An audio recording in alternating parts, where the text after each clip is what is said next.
Listen to the radio, Harry and Edna's Wireless Show. You heard it from the Three Bells.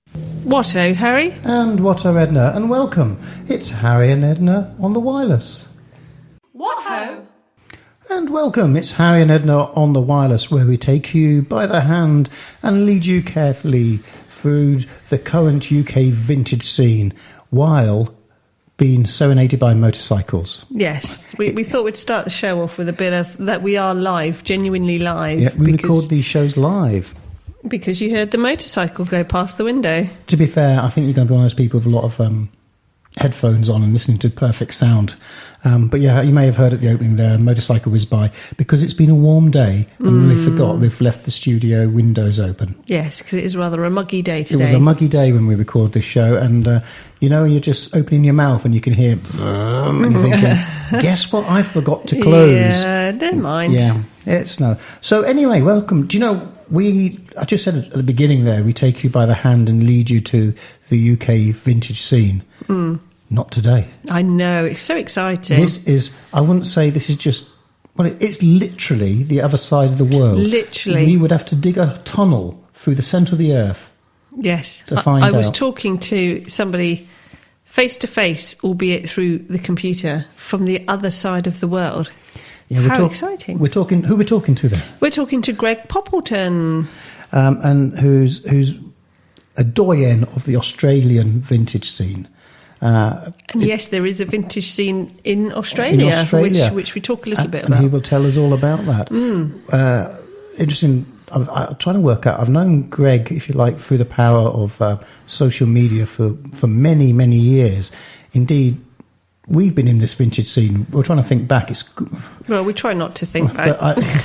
We must be clocking up probably 20-odd years. I'd say our daughter's 16 and we were doing it long before she was born. And when we first started, the internet was relatively new, but it was a way of connecting with people with obscure interests. And Greg was one of the people we connected to, because when we started, we used to live in a village just outside of Milton Keynes. There was no vintage scene in that area then. No, we were the scene. 100%. Actually, us. we were. Yeah, we were, weren't we? We were, and that's because there was no events. That's why we started our own, like Edna's the Vintage Nightclub and these things, because there was nowhere to go. I was going to say, we did travel. Well, there was places to go, but nowhere local, wasn't it? Local. I mean, we really travelled and put some mileage on the car. We used to, because it was quite a big one, obscurely in North Norfolk, and we used to travel almost every weekend to North Norfolk. The North Norfolk Railway. And was in Sevenoaks in Kent. There was a bit of a scene there, and one by Heathrow, I remember. Oh yes, Thamesford, is it? No, that's somewhere else. That's the dance thing. Yeah. Anyway, we digress. But anyway, I got to know Greg because he had the same passion I did, and it was nice for the first time. I've seen photos, but this was the first time we waved at each other and talked to him. Well, I didn't. You did. I know, because the way we had to set up the recording for the interview, the mixing desk and the sound went straight to the mixing desk. You could hear because you had your headphones on. I couldn't. So I was waving, and through the gesture of dance, had to try and communicate what we were trying to do. Well, you asked him a question which he could hear, but you couldn't hear his answer back. So I was then repeating his answer back to you, which was a strange way of talking. But that's the way we do it. Back in our beloved 1940s. What-ho? I was saying I wanted to learn the piano, and I still haven't got round to it, but I could have lied and said that was me. Because I don't think Art's going to ring up and say, no, it's not. But then that would have been fibbing slightly, wouldn't it? And that was naughty. naughty. Would have been fibbing. Yeah, don't do that. Right. Now, after we're going to play a little bit of Bob Crosby and the King Porter Stomp, and then after that we're going to our Greg interviews. But our Greg interviews were recorded in advance because we had to get up at stupid o'clock. Yeah, I mean, it was stupid o'clock for a Sunday morning, so don't think that we were up at 5 o'clock. We weren't really, but it was silly for a Sunday morning, one of only 2 lay-ins. It was, and Greg had been up for ages. Yeah, so we were up early for Sunday, and he was up late for Saturday night or Sunday night. So it's a very rare moment on Harry and Edna on the wireless. You will be hearing, well, it wasn't actually me because I was doing the knobs and buttons. I was there. But you'll hear Edna in her pyjamas, presenting, chatting away to Greg. I tried to look as kind of neat as I could for Sunday morning, the top half, but you sort of thought, was I in my dressing gown? Might have Probably, been. you go everywhere in that. Yeah. Well, it was Sunday morning. But then he looked quite chill too. Yeah. So we did this for a video call, which, everybody's quite familiar with these days.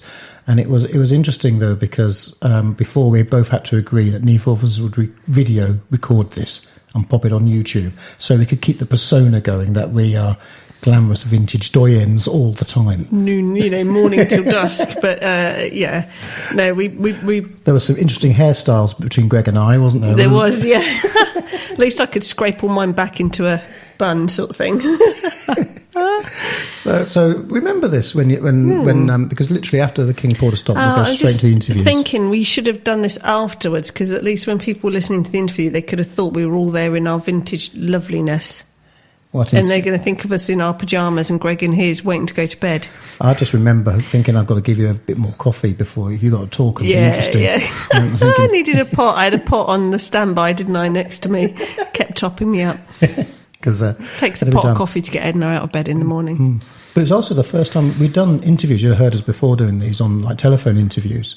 This is the first time we were able to see the person we were interviewing, and you said that's so much easier. It's so lovely because you know when each other's going to talk, and you just build that rapport much quicker, face to face. So we will go straight after this. After a bit of Bob Crosby, we'll go straight into talking to our wonderful friend Greg Poppleton, all the way in Sydney, Australia.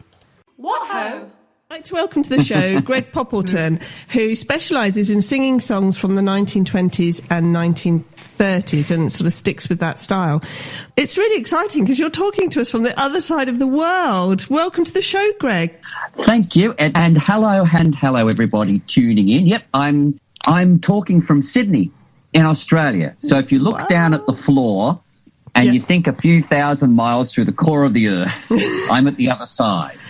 Wow. I think for our listeners, it's just amazing that we're able to talk, but also from the other side of the world, but also that the scene that we all know and love is worldwide, isn't it? It's not isolated to one particular country. There's a love of vintage music across the globe. There is.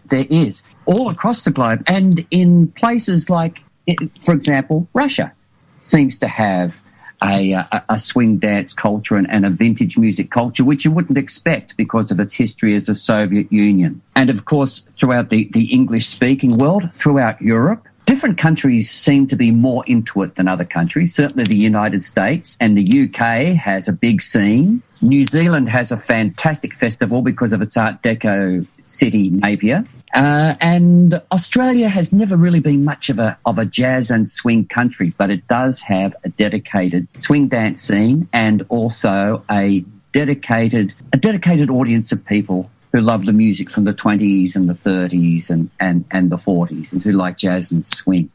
And I can say this, Edna and Harry, I can say this, that in the future that will remain the same, at least for the next 10 hours in the future, because in Australia, I am speaking from your future. Yes, I am 10 hours into the future. I know, that's really bizarre. to be on the stage or to sit by the wall and hope someone picks me to dance with them. Oh, I'm sure they will. I'm sure you don't get off the dance floor. So in Australia, how did you get into the music scene? Is it something you've had as a love from a child, or is it something you kind of came to later on in life as you discovered that particular music scene? It's something that I had since I was a child. When I was around 3 years old, I saw Louis Armstrong on TV. From then on, I fell in love with the music, and in particular, I fell in love with the old music. And probably because back then, that kind of music, at least in Australia, wasn't heard all that often. It was a case of the unfamiliar made it even more and more interesting, because there certainly wasn't much jazz around, at least on commercial media in Australia on TV, and there was no community radio or community TV then. So there wasn't much in the way of jazz for the general public in the 60s and 70s, which was when I was growing up. So luckily the national broadcaster, the ABC, the equivalent to your BBC, had an hour program which played some of this old music. And then when I got into my teen years, I discovered record stores. I could find LPs. But the LPs that I was interested in were not LPs of 78, so I wasn't interested in LPs of commercial releases. I was interested in LPs of radio broadcasts of the bands because I love live music, which is one of the reasons why I'm in the live music scene. And there is a huge library, particularly from America, of the bands from the late 1920s onwards, playing from restaurants and cafes and studios live, usually in 15-minute or 1 hour broadcasts. And you get to hear the band interacting with the audience. You get to hear the audience. Sometimes the audience sings along. You can even hear them through the not so sensitive mics that they had in those days. And just the energy is so much better than the energy from a commercial studio. And you get to hear some wonderful mistakes. And mistakes, I think, in performance is where the magic happens. What ho? The rawness that actually is amazing when you hear music live. That's right. And in commercial studios, or well, in all studios, the musician is aware that this is a recording that's fixed and it's going to be listened to time immemorial for however long the recording survives. And so therefore everyone is naturally careful. But when you go live to air, you just don't think of that. And so, yes, you get that rawness, you get that experimentation. There's no beige. Yes, yeah. And I guess with the musicians, and I guess you know this as much as anyone, you kind of feed off the audience, do you? Is that where you get your energy and your passion and that sort of is a driver in performing? Exactly. You get to feed off the audience. And some of my favourite recordings are those moments where Benny Goodman is responding to the audience who are screaming a song title at him. Yeah. Or later on in the 1950s, Dinah Shaw giving cheek to someone, or K-Star in a 1940s broadcast telling someone who's wolf whistling her that he's a coward. Oh, really? And this is on network radio. Yeah. It's great. You get some of the personalities of these people.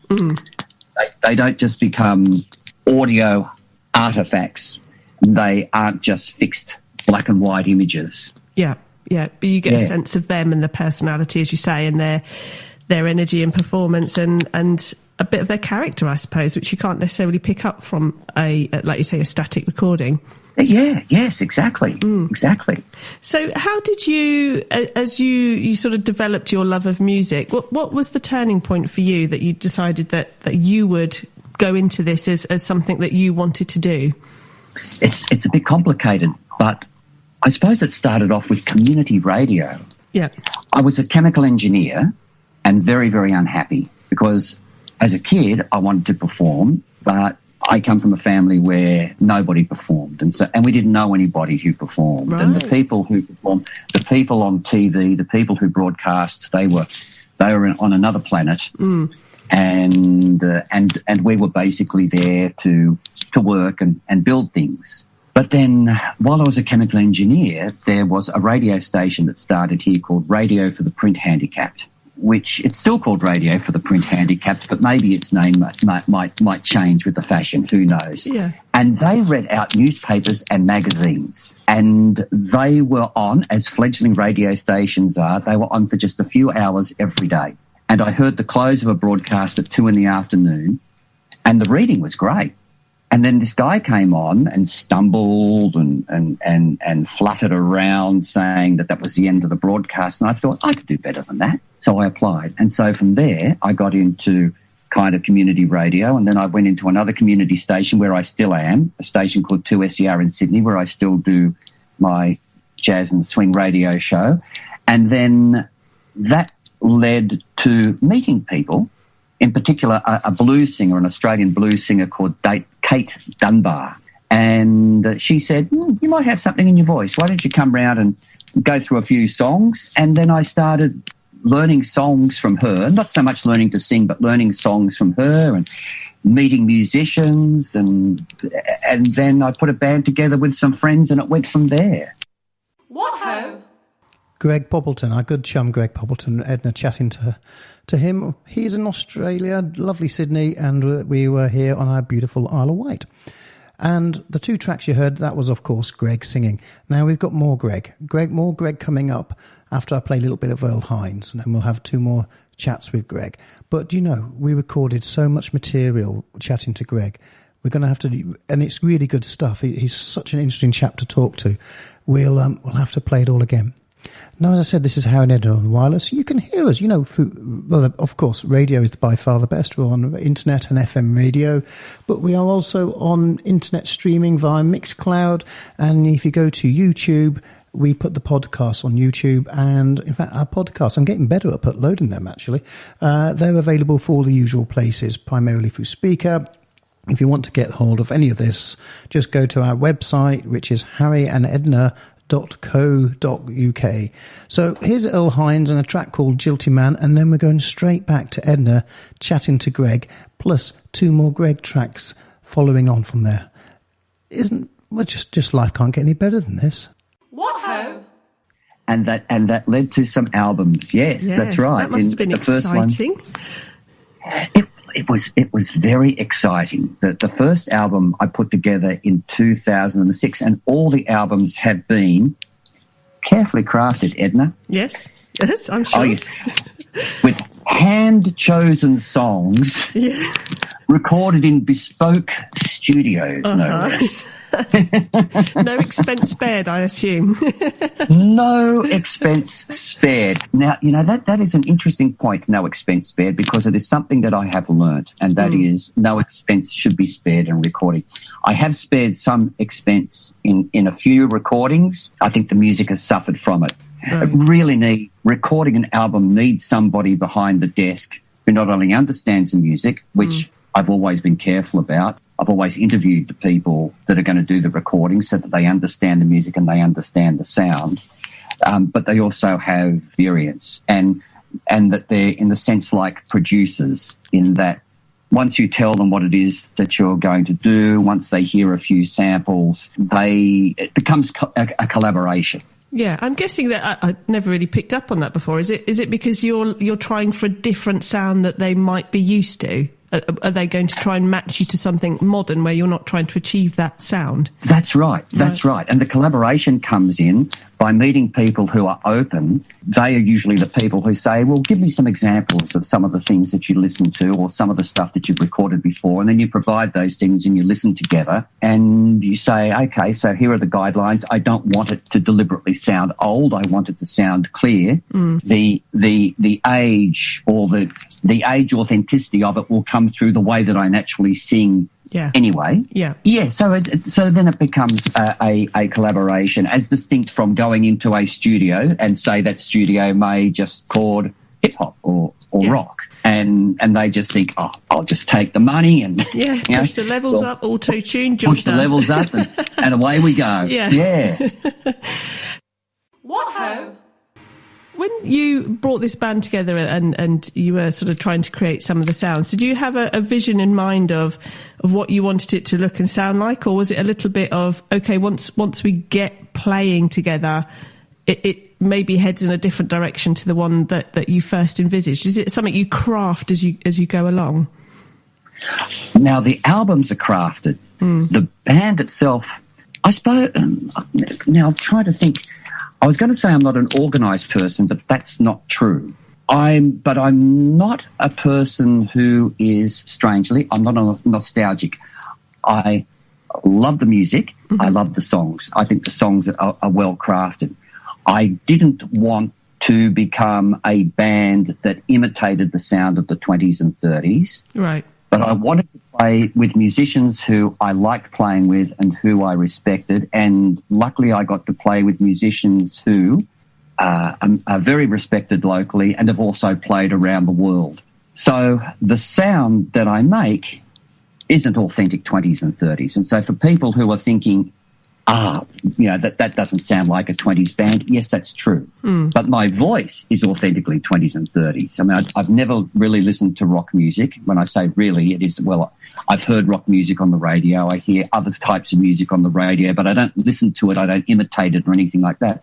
All I listen to really is music from the 20s and 30s. Right. So that sound comes out naturally in my voice. So I don't need the props of somebody looking like they come out of 20. I don't need the prop of a bandstand. I don't need the prop of musicians who are going to carefully transcribe note for note a song from an old record and try to faithfully reproduce it. I don't want to do that. I also have, again, for want of another word, a management style, which is I work with people who I like and people who I think are competent, people who are great musicians, and let them go.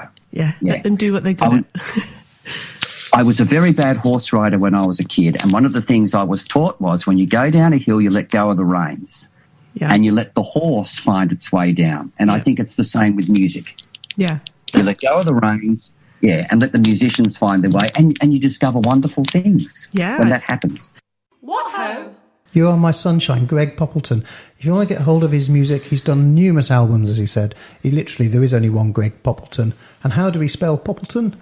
Poppleton. So pop that into your favourite search engine. In fact, and we recorded quite a lot more material, which we will play.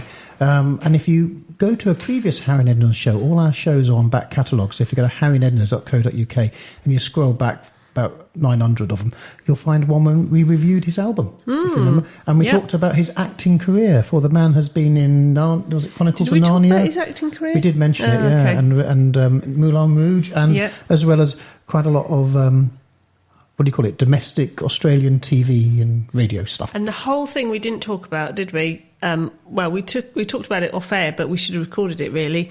So we did say we'd give him another call, and it was about architecture, because in Sydney you were talking about there's lots of Art Deco architecture. Yeah, Sydney is well known for its Art Deco architecture. It was actually, because when we just sort of chatted, the interview itself I think lasted about 40 minutes, of which we edited down bits. But the whole... We've gone on for over an hour, I think we chatted for over an hour, and it was talking about...